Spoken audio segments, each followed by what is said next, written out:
Hello, Fight Insight fans, viewers, listeners. I'm the Filipino podcasting machine, Princey D, and with me as always, Timmy B. Please be sure to follow us, subscribe on YouTube, and leave 5-star reviews. It takes just a few minutes, but it means so much to us. On today's podcast, we talk to the man that shocked the MMA world at UFC 264, discuss Woodley and Paul, recent public contract talks, and a whole lot more. Tim, hit it!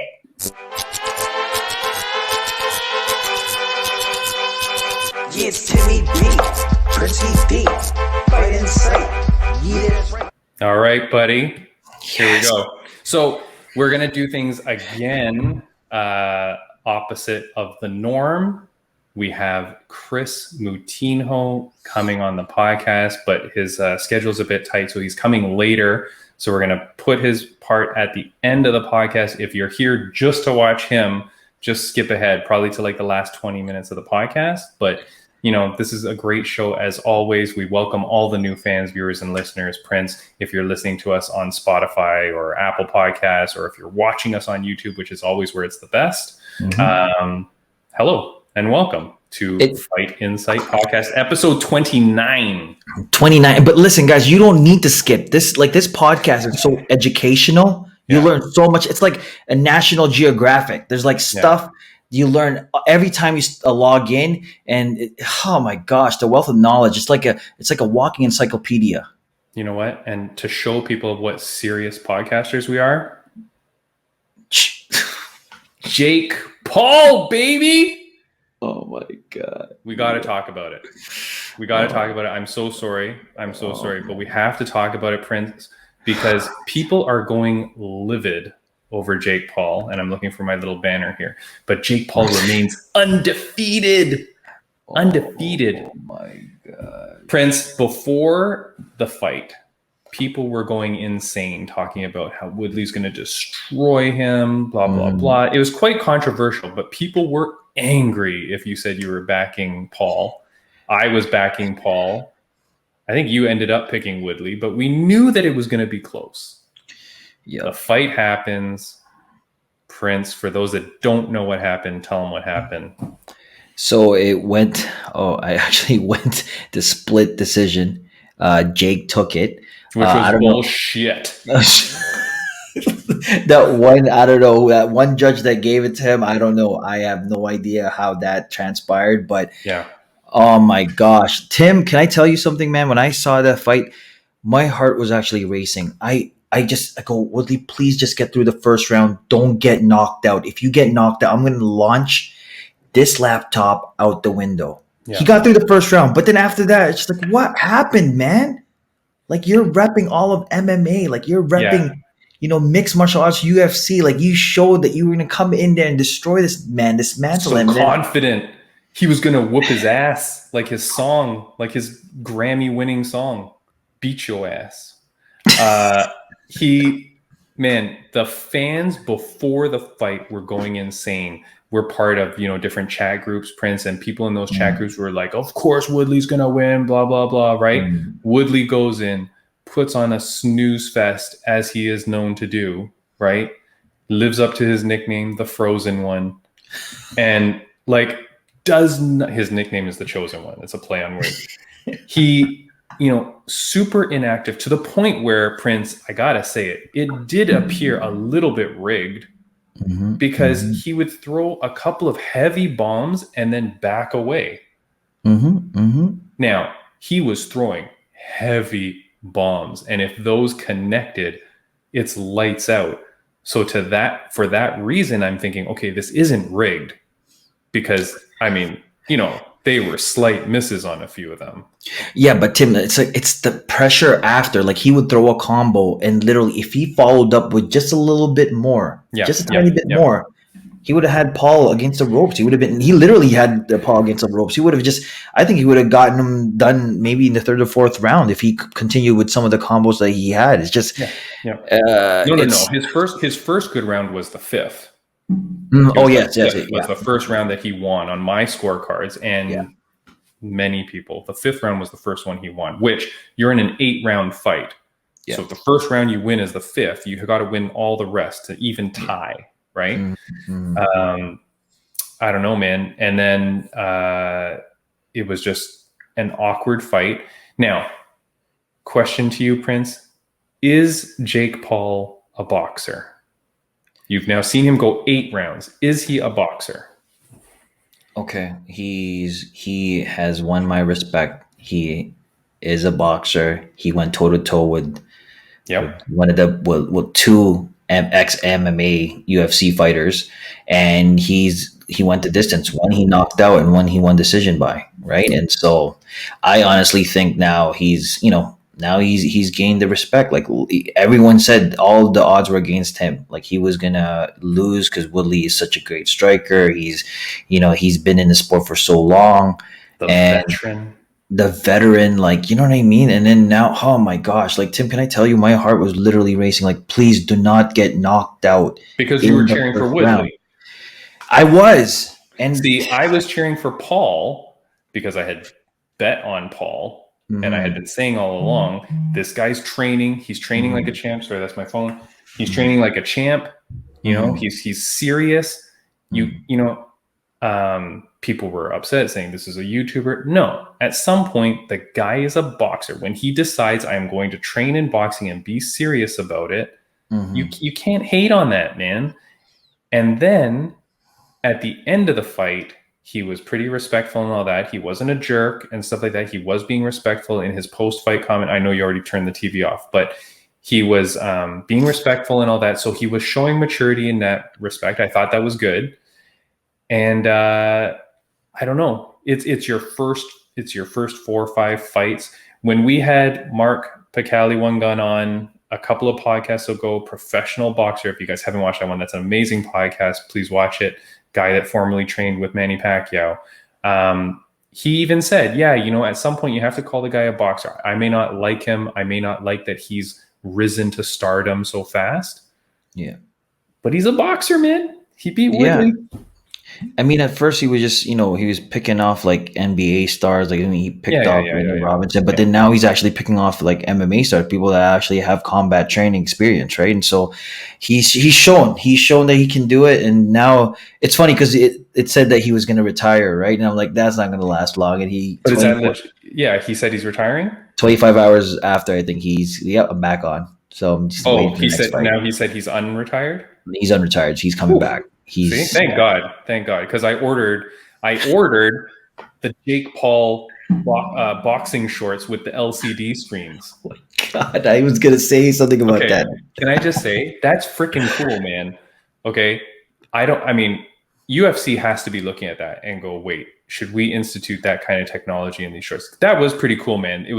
For those that don't know, around his shorts he had like 2, maybe 3 or 4 LCD screens in the waistband that was saying Jake Paul, like scrolling Jake Paul. It's pretty cool, man. Can you imagine you put like Venom sponsor or something, like sponsoring a cross, and then on the back it says Fight Insight Podcast? It's pretty cool technology, man. I don't know. They've had those things around for so long. I remember having those things in high school. I remember Masari. I don't know if you remember that R&B artist. VIP. It's like, and it was all like neon red, and it would just come across your belt, and it was the coolest thing. Are you serious? I'm dead serious, man. They've had that thing for so long. Was this in the Philippines? It was here. Oh. Everyone had it. Oh my gosh, it was not me. I'm older than you, so maybe I missed that. Anyone who's watching this right now, Masari, you had LCD screens on your belt. On the belt, man, they were like silver and then neon red. But could you edit it to say whatever you wanted? Yeah, of course. Oh, okay, I've never heard of that. Anyways, all the new fans have already now fast forwarded to Kris Moutinho. I can't look. The thing is, after the fight, I'm like, okay, now the chats are going to be like, okay, we got to give respect to Paul, blah blah blah, right? Yeah. No, Prince. It's worse than it was before. They're like, this guy's not a boxer. Look how gassed he was, blah, blah, blah. I'm like, this guy cannot win, man. He can't. I mean, if you're still now saying, even if you want to say he's not a boxer, okay, fine. But you can't even give the guy the respect of beating Woodley 8 rounds. He got a little bit gassed, as of course you will in a high pressure, early on in your career, but he was still bringing it to Woodley. He still was, on his bike, backpedaling and avoiding the heavy shots and stuff like that. I mean, seemed like a good fight to me, man. I can't hate on the guy. Well, you know what? I know what he's going to do. He's probably going to say, okay, so I've conquered MMA fighters. I'm going to go and conquer a real boxer. So what if he challenges Spence and Ugas or any of those guys? Why not? Like, just to say, hey, I fought these guys. Because he doesn't have to. Remember, Mark Picali One Gun also said on our podcast that when you're a professional boxer, your first several fights are normally, quote, tune-up fights. It's fights against guys that you're going to be able to pad your record against, but you get the experience, you get the in-ring time, you get your professional record up. No different than this guy. The fact that he's the main event and making multiple millions, that's the problem that people have. But picking off weaker opponents, I don't think is shameful, And so both of those guys actually, so they earned $2 million each purses off of that fight. I mean, I don't know. Is that all? No, I think there might have been more in terms of pay-per-view, but guaranteed $2 million each, which is a lot, right? Now, yeah, okay. We could talk about this forever, but let's move on to something else. But I mean, I could talk about this forever, and I will be, because I'm going right after this podcast. I'm going to go back to yelling at people on Instagram. Like, guys, listen, Tim, you can see the contrast because me on Facebook, it's like, oh, everything is like neutral. Oh yeah, Tim is straight, guys, straight fighting people on our IG. I watch some of the arguments that you're having with these guys. I'm like, oh my gosh, don't bring me into this. They might think I'm the one that's commenting on it. Tim, I do the I said my own name for the audio listeners. Tim does the Instagram, Prince does the Facebook. If you follow us on both, you might think we have like a split personality, or like that Fight Insight podcast has, but it's because it's two different people, so we're different. But no, and I had a really good conversation with a guy today or yesterday where we were kind of like arguing about it, but he was being super respectful and just giving his points in a very educated and calm fashion, and we had a really good debate. And he's like, hey man, I just don't see it, blah blah. And I was like, okay, I respect that you don't, but here's my reasons why. Anyways, it's, I mean, crazy. Who knows what's going to happen next to this guy, Prince? Right, absolutely. Like you said, he's unretired, so he's already got to step up on Khabib. Then at least he came out of retirement. Prince, he did what the fans wanted. Absolutely. All right. Speaking of weird situations, and this does tie into our guest today, Kris Moutinho. What I wanted to talk to you about was this comment by Sugar Sean O'Malley. This is a few weeks ago now, but we don't always get time to talk about everything in a timely fashion. He said, I have a contract to fight a certain amount of fights, and I only get paid a certain amount of money whether I fight Louis Smolka, the dude I was supposed to fight, or I fight Peter Yan, the #1 bantamweight in the UFC. I get paid the same. Okay? This comes off the heels of the comments about him picking or not fighting higher ranked opponents. And he has now come right out and said, hey, look, man, my contract says I get paid X dollars for X number of fights. Why would I fight better fighters? I will fight unranked fighters until my contract gets bigger. Thoughts, comments? Okay, listen, Tim is very fired up about this comment. About this comment. This quote that Sean has posted out there. Tim's been on this quote for so long. Baby, so wild. Like for me, it doesn't make any sense. Like, wouldn't you want to fight ranked fighters so you can bring yourself up into the game and get that experience and get that publicity? Like if you're fighting no-name fighters, I mean, look, even Kris, when he fought Kris gave him a fight. Like he was in there, like he was staying on there and he was staying with Sean the whole way through, and he gave him heart. And like, look, I mean, that kind of backfired because at the end of the day, now everyone's looking at Kris. So Kris, what are you going to be doing next, right? So shout outs to Kris. Prince, do you think we can't get Sugar Sean O'Malley on this podcast? We could. we chose Kris Moutinho. Because after that fight, Prince, after that fight, we were in the gym and the millions and millions of fans of ours came to us and said, get Kris Moutinho on the podcast. He was the intro. He was the what do you call it? The first fight of the night on the pay-per-view card, the intro fight. People cared more about his fight than the rest of the card, and they cared more about the guy that lost than the winner. That speaks a lot. So speaks volumes. Yeah, absolutely. And you know what, with so again with this quote that Sean's put out, it's just I've never heard anyone drop a quote like this. It's usually the other way around. So you know what, Sean, I mean, listen, you're talented, you've got the skills.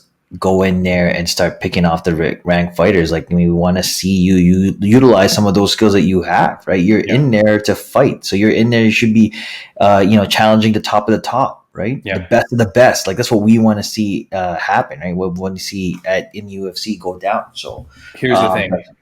Prince, he loses that fight to Kris Moutinho, your stock drops.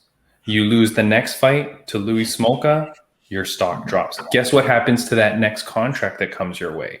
It gets less. It gets less. This is the game you play, right? Yes, your first contract isn't going to be a lot of money for X number of fights because you have to prove yourself. Then you get the better contract. People, I don't know if people realize, I'm assuming people do, but if you don't, when you sign with UFC, you're signing for X number of fights at X dollars to show and to win. Right? Once that contract is up, or if they want to renew it early to lock you in, right, so you don't become a free agent, then yes, the money changes. But you can't expect massive dollars at the beginning. His problem is that he's kind of shot up in popularity so fast and so quick that he probably is like, wait a second, if I'm almost headlining cards, or being like a big draw for these cards, I probably should get more than what I signed my contract at. Problem is, Prince, my father was a lawyer. You always look at what you sign, right? Yeah. You signed on the dotted line. You signed to play those fights out at that amount of money. You got to do it, buddy, right? Yeah, no, you're absolutely correct, and it's for Sean. It's we want to see the hype, so we want him to build up to the hype, so we want to see him go at it, what I mean, at these type of fighters. So I mean, Sean, listen, you got to go out there, buddy. You got to go and fight some of these ranked fighters, and these are the type of fights that we want to see, right? And so yeah, so that's my thoughts. You got to go fight. Look at Kris, right? Kris comes on. First fight, 10 days notice. He takes on Sugar Sean O'Malley, the hype train that is Sugar Sean. His stock, huge. Even when he loses, he puts on a great performance against the thing. You don't think if he continues to put on performances like that then when his contract renews, it's not going to be massive. It's not going to be big. The fans aren't going to demand that we get more Kris, right? That's how it works, man. You can't, I don't know. It's a weird thing. I'm so shocked that he would come right out and say, I don't want to fight the better opponents and whatever. And I just feel like karma can get you and bite you on the butt, and you're going to lose a couple, and you're really going to, because if you lose to Peter Yan, okay, you lost to Peter Yan, the number 1 ranked bantamweight or whatever. Yeah. But if you lose to an unranked guy because you were trying to protect yourself, big trouble, man. Yeah, and you know what? The thing is that with what actually would be nice, something nice to see is say they had the rematch. Kris and Sean. That would be sick. Full camp each. Okay. Full camp for Kris, sorry. Okay. That I may have to edit that out because that may be a fan question. Okay. Okay. But yes, down the road, I think that definitely becomes a fight that people will want to see, right? You don't want to do that anytime soon. You want to let Kris build himself for a long time, let Sugar Sean go about his way. But that's definitely a collision that's going to take place. And we'll ask him that. We'll see what he says. For sure. before we go on with other things, we do want to say to people, thank you for all the support and love. If you want to reach out to us always on Instagram, you can email us at fightinsightpod@gmail.com. But thanks for the love on purchasing the shirts and the entrance into our giveaways. We forgot to say, Prince, we forgot to congratulate Brandon, who was one of our guests on one of our early podcasts, the 50 Cent versus the Whale podcast, which was one of our first ones. He's our good friend. He actually won our podcast, totally legit. Yep. Won our giveaway, totally legit. And we just wanted to say thanks to him and for all of you for entering. We have many more giveaways coming. We've already got companies reaching out to us. Thank you, saying that they want to sponsor the show, that they want to give us things to give away. So we have things lined up. We just got to find the time to organize it all. That's it. Well, you know what? Congratulations, Brandon. And you know what? When I told him that when he said that he won, he's like, Prince, I won, man. I never won anything before. I'm like, that's great. I'm like, can I borrow the shaker that you won off of us? And he's like, Prince, but it's mine. But like, it's okay. Just let me have it. Share. You don't need it. I do want to say this week coming up. So when this podcast drops, it will be the Friday. That morning is the 1FC Atomweight Grand Prix. We talked with Denise Zamboanga. That's our most watched podcast by a mile. We talked with Elise Little Savage Anderson. We've been following the 1FC Atomweight Grand Prix. It is going to be so exciting. It is Friday morning. Check your YouTube or wherever it is that you can get it. But that's going to be amazing. So we want to wish Elise and Denise all the best of luck. Prince, would you like to wish her something in Filipino? I know she does follow us. So listen, Denise, tapusan mo yan, right? Tapusan mo all the fighters that you have against these guys, all the people that you have in front of you. Bugbog sarado. That's all I can say for Denise. And Elise, oh man, listen. Also, fighting nurse, you got this. You got this. You know, it's a coincidence also that their names rhyme. Elise and Denise. Yeah. Like, did we set that up? Did we? Yeah, really I think we did. Yeah, that's pretty good.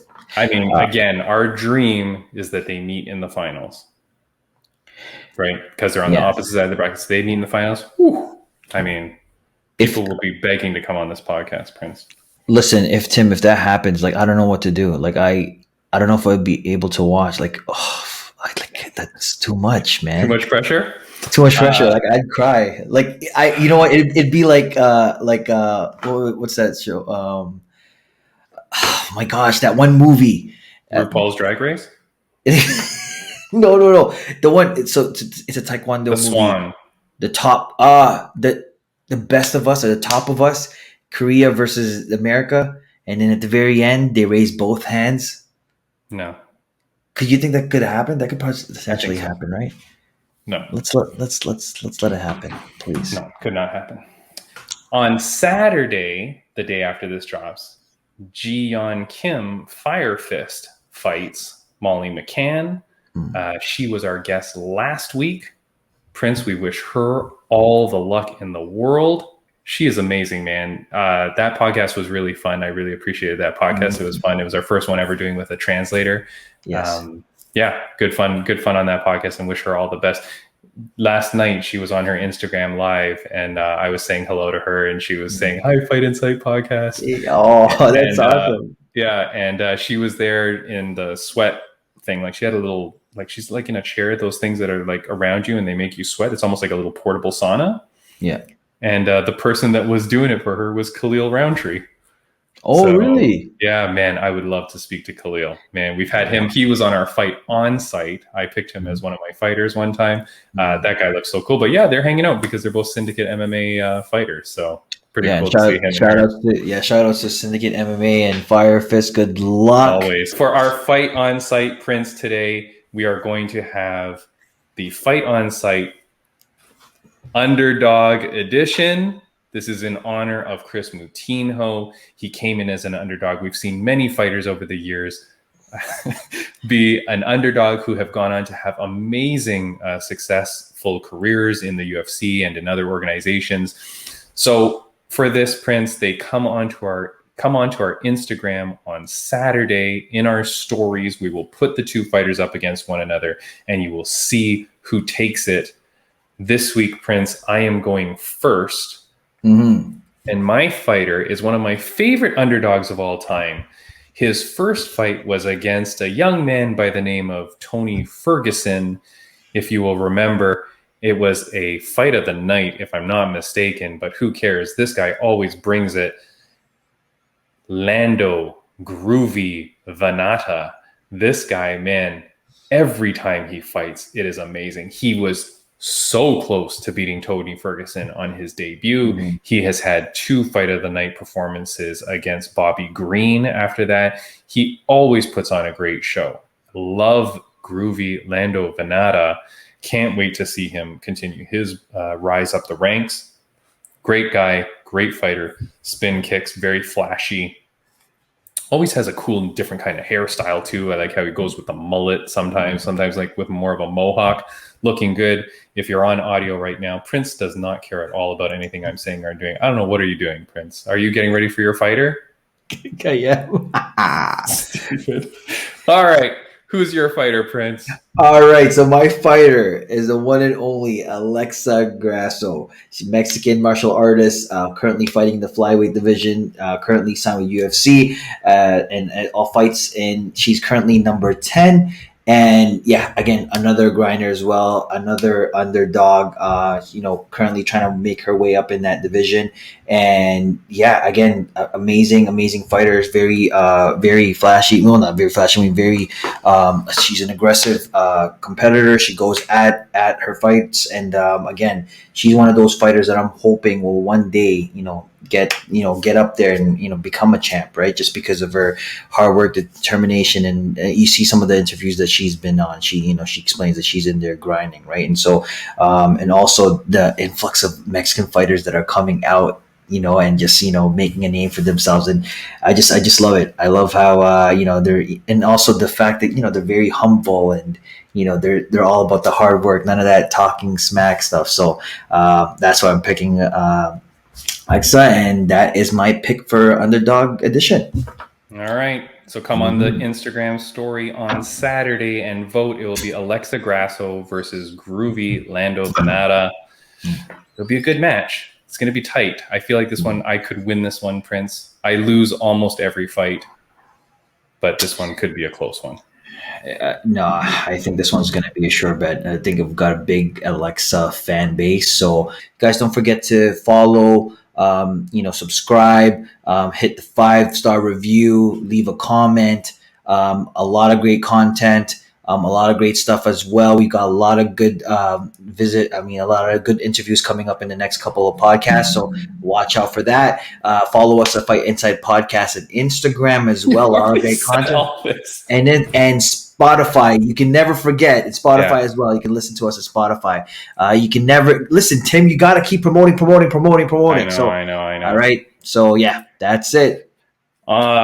To just segue off your pick for the fight on site, you picked Alexa Grasso. She is currently training with a Canadian Mexican fighter by the name of Lupi Godinho. She is going to be on our podcast in the very near future. But Prince, do you want to announce who our guest next week is?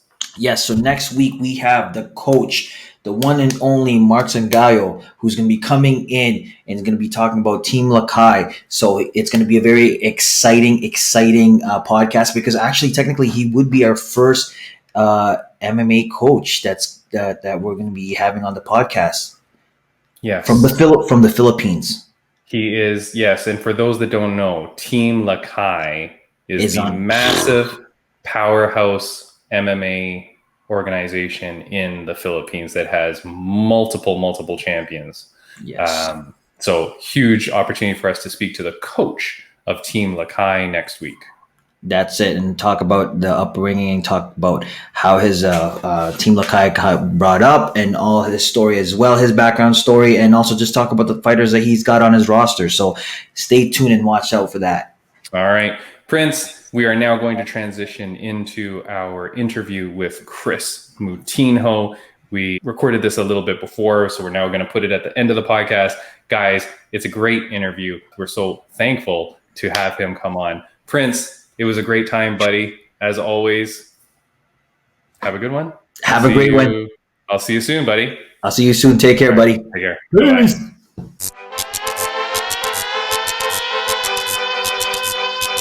Yeah, it's Timmy B, Pretty D, fight in sight.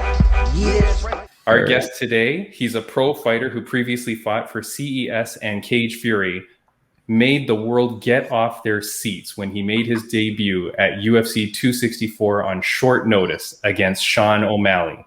His display of grit and determination won the hearts of the MMA community, and we're so excited to see what's next for this young fighter from Massachusetts.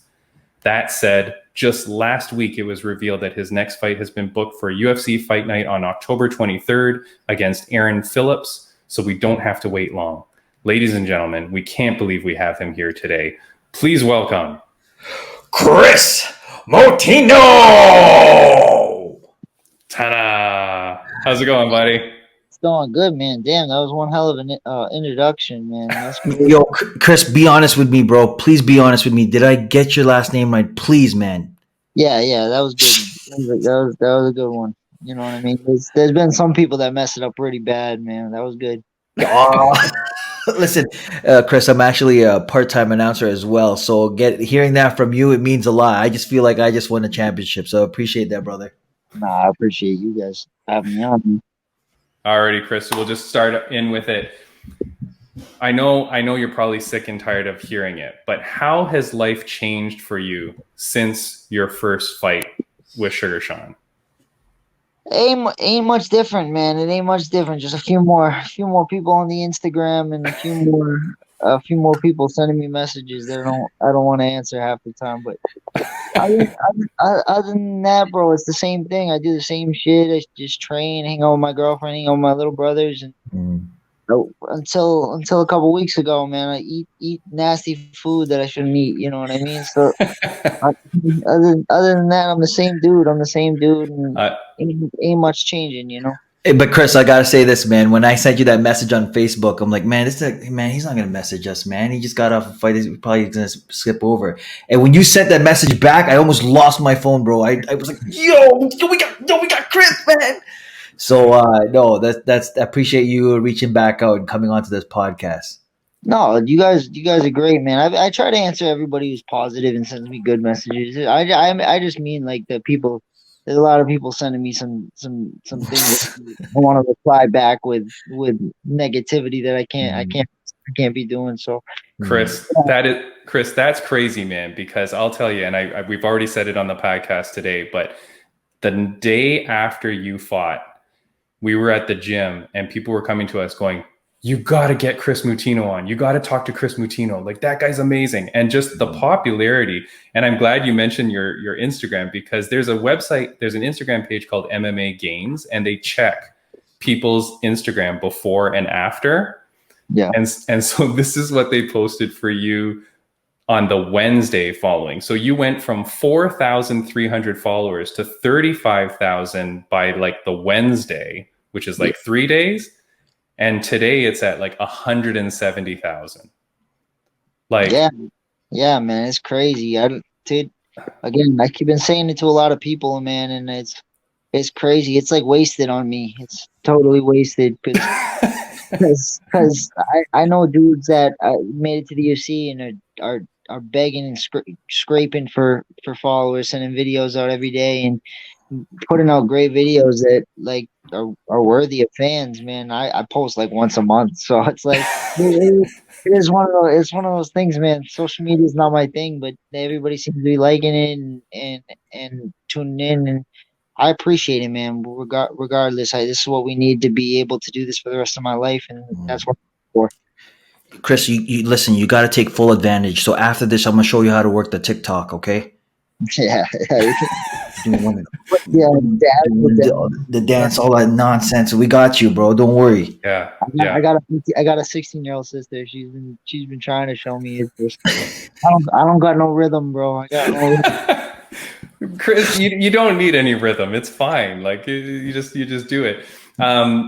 You were saying though, you got your little brothers and your sister. That is who you post with, right? It's your family a lot of the times. That's who's in your posts. Yeah, most of the time, man. That's all I hang out with. Those are Only friends. You know what I mean? I got a small circle that I ride with. I got my family, got my girlfriend and her family, and then I got a small group of friends and teammates and stuff. And that's it, man. That's when I keep the circle small, my life's just easier, happier, better, and it ain't changing, man. It ain't changing anytime soon, man. As I gotten older, the circle just gets smaller and smaller. You know. That's awesome, man, and that's really respectful and honorable of you, like with your team and all that. So tell us like a little, because I mean nobody knows about nobody. It's hard to find information on you, Kris. So who do you train with, and where do you train? I train out of Regiment Training Center in Fall River, Mass. I train with guys like Jorgen De Castro, Mitch Raposo, who's just on the Ultimate Fighter, and then a bunch of others, a slew of guys that nobody even knows yet, man, that are coming up through the ranks and are killers, man. And then I train over at Lozon MMA as well. Great gym, man. Great killers there too. They've got a lot of guys in the UFC, guys like Randy Costa, stuff like that, man. And then I train at a boxing gym called Uppercuts in Ashland, Mass. So I train all over the state, man. I've trained with every dude that's come out of here, and Massachusetts is a hub, man. Regardless of what people think about it, we're starting to just steamroll and get guys into the UFC now, and we're just growing, man. I say it, keep saying it. I've said it in like 5 different podcasts. We're some of the toughest dudes. Toughest dudes in the world, man. I think New England has some of the toughest people in the world. We deal with the cold. We deal with all this stuff every year that most people don't have to deal with, man. And to live up here, you got to be tough. Yeah. You're speaking to two people in Toronto, Canada. Okay, if we're not digging ourselves out of a blizzard, we're like melting in heat. So we feel you too. And Kris, you know, after watching your fight, thanks to you, I actually midway through the second round, I took a swing at my brother. Because I got so fired, bro. I got so fired up. I'm like, and then he choked me out. Actually, two of my other brothers helped and choked me out because I was so amped up, man. Listen, like they gotta have a disclaimer whenever you come on. Just like, guys, this will like put some encouragement, put fire into your soul. You might knock the person beside you. So, like I said, like that fight right there, Kris, I gotta say, man, like heart, the determination, like it was something that, you know, it was out of a movie. I thought you were gonna come out of there and start screaming, Adrian, the Rocky scene or something, man. So I gotta say, yeah. Sorry, Tim, go ahead with the questions. I got ramble on. We don't want to. Yeah, we don't want to take up all of Kris's time. But Kris, we did go to the fans and we asked for some fan questions as we always do. So Tony's _student wants to ask you. I love this question. Would you want to fight someone with the same chin as you, or would you find that too annoying? Man, nah, man. I have fought dudes with that are just zombies, and you punch them 100 times and they still don't go. I've done that. I've done that stuff. Now I get paid for it. I'll punch anybody in the world, man. But you put my mama in front of me, I'll punch her in the head. Realistically, you know what I mean? So it is what it is, dude. She'll punch me back too. So I ain't even worried about it. So hey, Kris, you're an MMA star. You know what you should have said? You should have been like, who you gonna throw in front of me who's got the same chin as me? Nobody. I could have done that, but it's just not my style, man. I ain't about this stuff. When I'll talk crap is when I'm punching you in the face, and then you can talk it back. You know what I mean? That's my thing, man. I ain't about all this stuff. I was everybody, dude, coming up in the sport. Once you see Conor McGregor and stuff, when I was younger, man, I'm trying to be that guy, and it didn't do good for me, man. It was time where I let my ego get the best of me. You know, I'm just trying to stay down to earth, follow the path of God, and just be the man that I believe my family deserves, and the man I think I should be, and hopefully do this for the rest of my life, be a Hall of Famer and a world champion, and that's my goals, man. Those are my goals, lofty as they are. That's what I'm trying to do. No, man, that's awesome. And you've got an army of fans behind you, buddy. I mean, like, it's crazy. Our next question comes from Muskie_MMA. Can we expect a return of the pink mullet? I can't be telling everybody the hair color, man. We got something special coming for the next one, man. No more green. The green's gonna go away, and yeah, gonna see something else cool. So you just stay tuned, man. And then eventually, I'm gonna get bored of all this, and we ain't gonna have no colors. But for a while, you're gonna see some cool stuff. All right. That kind of leads into the next question, which is from Clara Imol. She asks, what is your nickname? Is it Soulless? Is it the Green Zombie?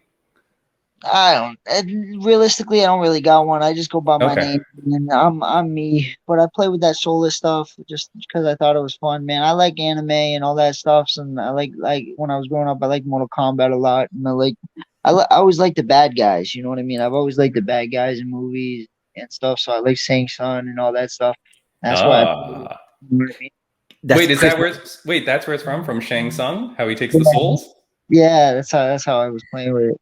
You know what? That's exactly what I was thinking about when I said Soulless. I'm like, this guy. Listen, this guy play Mortal Kombat. It's got to be Shang Tsung because like with the white eyes and all that. That's what I was thinking. So what? Actually, I'm curious. What anime do you watch, Chris?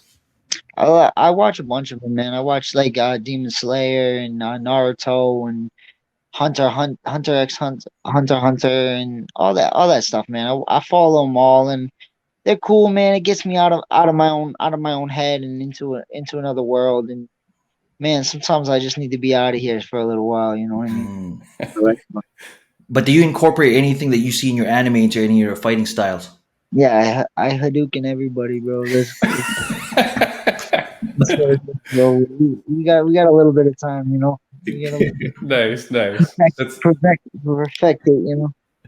I don't know that you're allowed to use that in the ring. I feel like that's illegal.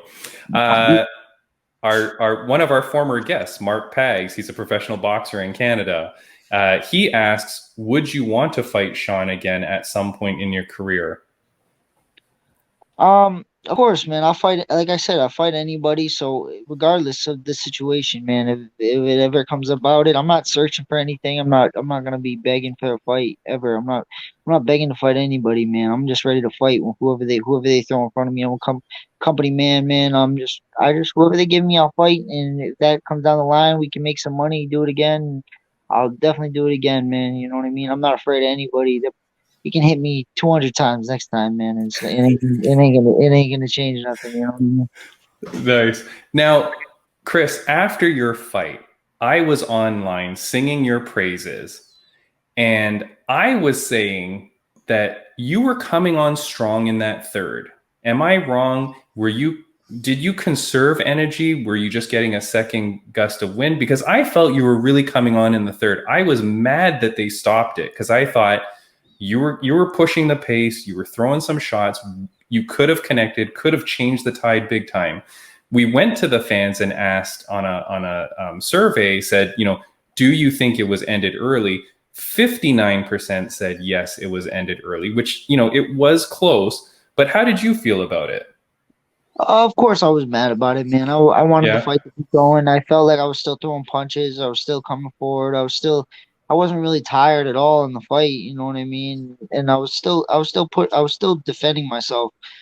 I took a lot of shots, and I understand. I'm not Herb Dean. I don't know the situation, man. I'm not here to talk crap about Herb Dean and all these guys, man. It happened the way it was. Regardless, there was 30 seconds left. Who knows? I land something, I probably don't, and I lose the fight by decision anyway. So realistically, man, but if that was a 5 round fight, I think it would have got a little bit closer. But Yeah. this is the way fighting is, man. This is the way fighting is. I'm not here to dictate what happens. I just go out there and fight, and if it's not my day, it's not my day. And I'm not gonna sit here and I'm not still talking about him. I'm not still worried about him. I've grown. I've gotten past the fight. I understand I lost. There was a lot of things I had to work on and fix for this one. I can't wait, man. I can't wait to show you all the stuff we've been working. Yeah, but Chris, I gotta ask you, man, who slipped and left your settings on kill mode during that third round? Like it was on kill mode. Like you were on kill mode, man. This is what we do up here, bro. You ain't from Boston. You don't understand, man. We got dogs everywhere, bro. We just eating all the time. So I ain't worried about it. This is what I do in the gym every day. You know what I mean? I got killers around me beating me up and talking shit to me the whole time. So I was used to that. That's what I'm used to, and that's what you guys saw. You know what I mean? I came in on 10 days, dude, and I came in on 10 days, and I knew this kid wasn't gonna be much more than I've already faced. You know what I mean? He was good. He was fast. He had power, but if your feet are underneath you, your hands are up, man. It's very hard to knock somebody out who knows what the hell they're doing, you know. Chris, it's funny. Like, I feel like you really are like Shang Tsung. I feel like you've got different souls in you, because you're saying, I will fight anyone, I will kill anyone. And then you're like, but I really love my family and I'm very respectful. So it's very, like, you're very polarizing on both ends. Growing up, how, were you a kid that was getting into a lot of fights, or like, how did you find yourself in MMA? I know you're saying like you got a lot of stuff going on in town, but. Yeah, man. I'm actually never been in a street fight in my life. I've never got into a fight at a bar. Never in my life, man. I was picked on a little bit as a kid, man. I was really small. I was like I'm not like I'm big now, but I'm like four. I was like 4'10" in high school, 5 foot flat. Okay. I was very tiny. Got picked on a little bit, and once I found wrestling, man, it kind of changed my life, man. I actually had a sport where it's gave me confidence, built up my self-esteem, knew that I could defend myself a little bit, and we get to compete with guys our own weight and get to see who's. And I can't blame anybody else for my failures. You know what I mean? That's something that I really learned, and that's what I love about MMA, man. When I go into the cage, you see all these guys that come out and they're like, "Oh, their coaches suck." Oh, it's all me, man. My coach could be the best coach in the world, and he can show me whatever. I have to go out there and I have to do it. You know what I mean? So I found wrestling, and then after high school, I was doing all the stupid stuff, drinking too much, partying, doing all the stupid things with friends, and then you kind of like. I wanted to compete, and my first coach, George Rivera, who fought in the UFC, fought guys like Michael Bisping. Yeah. El Conquistador, right? Yeah, the Conquistador himself, man. He opened up his gym and he showed me the ropes, man. That's why I say it all the time. I've been very fortunate with my coaching and had people that showed me what I needed to do to be at the highest level for so long, man. Even my wrestling coach in high school was a D1 wrestler for Appalachia State. So I've always had great coaching, and my coaches now have been doing it for 20 plus years, and they're killers, man. And I just love everybody that has brought me up to this point, you know. That's amazing, man. Like, you're surrounding yourself with good people. Did you always know that you were going to be a professional fighter, or like you set your path for that, or did you have other career aspirations? Never really wanted to do anything else, man. Like when I was younger, I've always wanted to be an athlete of some kind, and then I realized like genetics are like a fucking problem for me. You know what I mean? Like when you're tiny, you're ugly, man. There's not much you can do in the world, bro. So once I found fighting, you didn't have to be athletic. You don't really have to be athletic, and you don't really have to be pretty. So we found the right sport. And I had my first fight like only 3 months of training. You know what I mean? I had 3 months of training. My coach was like, "Hey, why not? Let's just go do it." You know what I mean? He didn't really care. He was like, "Yo, just go in and see what you can do." And I luckily got the win, man. I got the win, and it was done from there. I knew I was gonna do everything I can to make this happen. Whether it's gonna happen or it's not, we're gonna die trying to do it. You know what I mean? That's what's happened. Oh man, Chris, I'm gonna start calling you OSN on short notice. It's everything on short notice. First fight, 3 months in. Yep. Let's go. Let's just get it done. Sean O'Malley, OSN. That's it. Short notice. So, but it looks like, man, you had like Chris. You have like no fear at all, man. You just walk in there like, hey, you know what? Let's just go. Like, where did that like mentality come from? It's you said Boston, right? So that kind of brought you up and install that type of mentality, that type of thinking, eh? No, it's just I was brought up by crazy people. You know what I mean? I got my mom crazy. I got all these people around me that are crazy. You know what I mean? This is what it is. But then like all my training partners coming up in the sport, I was going with heavyweights. You know what I mean? I was going with heavyweights in the gym. I'm going with guys that are 265 pounds, and you got to just be a dog and stay in their face and show them who's boss sometimes. You know what I mean? And that's why it's like when I go in there, man, regardless if I'm going to take an ass whooping, I'm going to take it like a man. You know what I mean? That's the way I truly believe. And if I'm never going to see, like, you can see me get beat up like that again. Who knows, man? There's some really good guys in here. But what you're not going to see is me go into a ball and sit there and take punches like a girl. You know what I mean? I know that's not politically correct. I don't mean anything bad.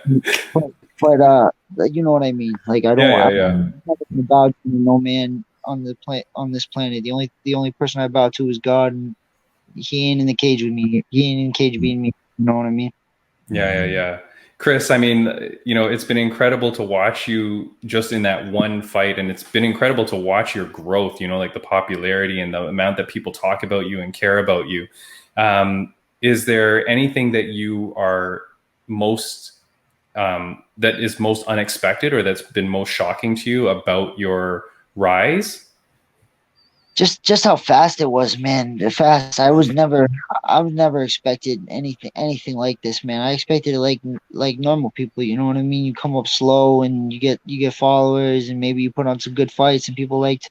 Hey, man, it took one, and I'm at 170,000 people that are looking at my stuff every day, and it's weird, man. It's very weird for me because it's never been something I was equipped for or understand how to navigate through this stuff. I'm not a big social media person. I'm just figured out a couple of years ago how to even do these these little podcasts, you know what I mean? So it's like it's very hard for me to understand how to talk to people and do that kind of stuff. And I'm a shy introvert, you know what I mean? I don't like to be around people and people coming up to me asking me for pictures. I still don't know how to maneuver it, man. I've just been trying to be as positive and nice to everybody as I can, and when people talk to me nice, I answer them on the messages and stuff like that. I'm still working my way through it. I'll get used to it, and I'm learning fast, so I'm ready for whatever comes. But Kris, can you pump your own gas? Oh, dude, You can't pump your own gas anymore. you got to stay inside your car. That's the popularity.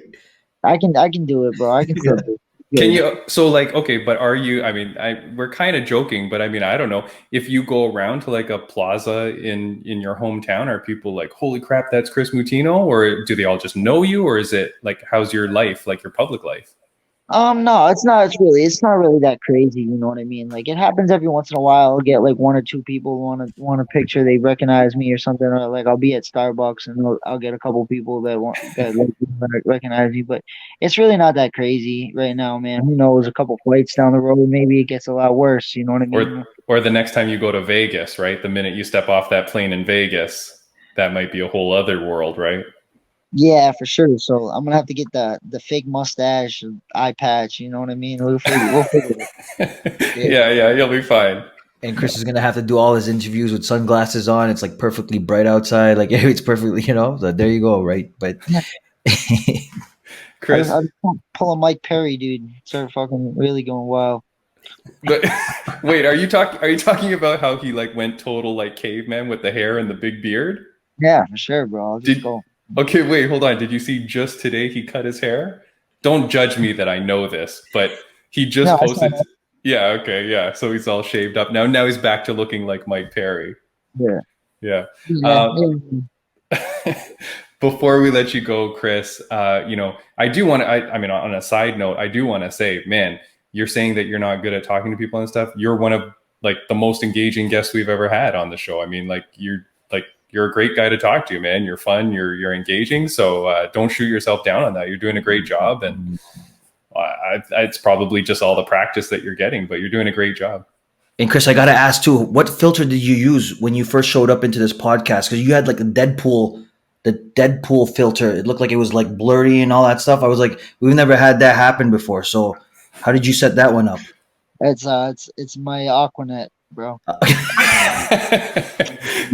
Oh man, you'll get a better sponsor internet soon. That'll be fine. Kris, before we let you go, man, I mean, we greatly appreciate your time and coming on. It's late. I know you just did training today. Is there anybody that you want to give a shout out to or anything that you want to say before you go? Of course, man. I want to say thank you to you guys for having me on, man, and talking to me and taking that time to help me promote the fight. And I want to thank my family. I want to thank my girlfriend Blaze and everybody else that has helped me get through there, all my coaches and guys. Just follow me on Instagram and all my social medias. Help me build this thing, and let's keep the train going, Yeah, definitely. We'll put the contact for Kris Moutinho. We'll put his Instagram links and any other links that we have for him. We'll put them in the show notes so that people can find you, Kris. Before we go, how will you win your fight? What is your preferred? How are you going to win your fight? Headbutt till his head pops up. You know what I mean? I'm just gonna headbutt his fist till they break, and then fight him. Oh, okay. Not a headbutt to his head, a headbutt to his fist. Yeah, everything. I'm just gonna headbutt everything, dude. That's I it. like it.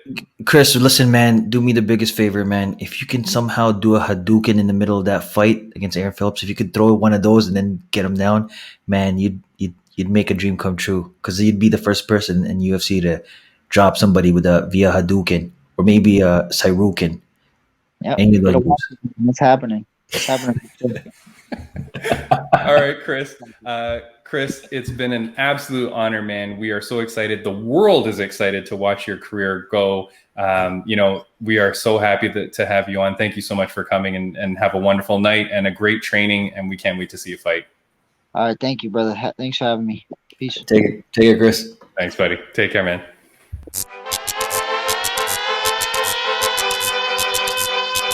Yeah, it's Timmy B, Pretty D, fight in sight. Yeah, that's right.